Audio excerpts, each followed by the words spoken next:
कोहबर में नहीं कान हम कबर में कानै छियौ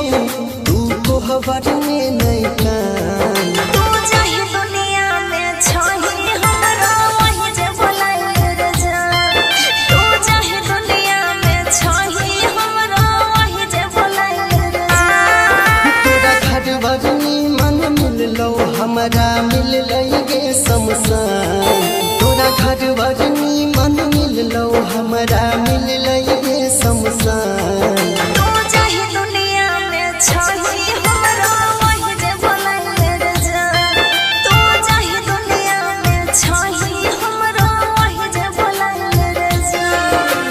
राधिका रिकॉर्डिंग स्टूडियो सहरसा।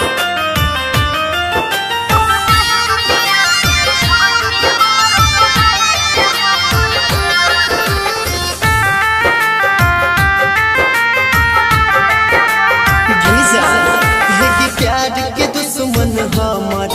जिंदगी छिन ललकैगे मन तो घरी हमरा पर माया नहीं कैलकैगे ऐसा दिन देखैला पड़ता जानै नै रहियै रे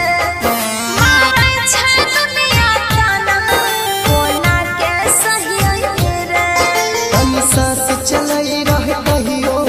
तनी सांस चलै रह कहियो मिले दिल कहूँ नहीं भगवान तू चाहे दुनिया में छही हमरो लाइल रे हमर जान तू चाहे दुनिया में छही हमरो वही जे बोलाइल रे जान।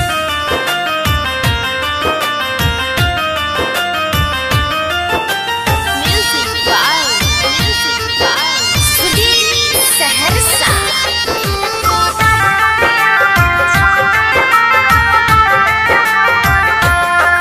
राइटर सरवन सुजित संग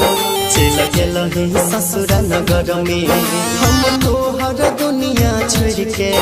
बस गेलियो देवता घर में गिजा बोला हेर पगला तोहर पगली तोरा बिन कोना जीतो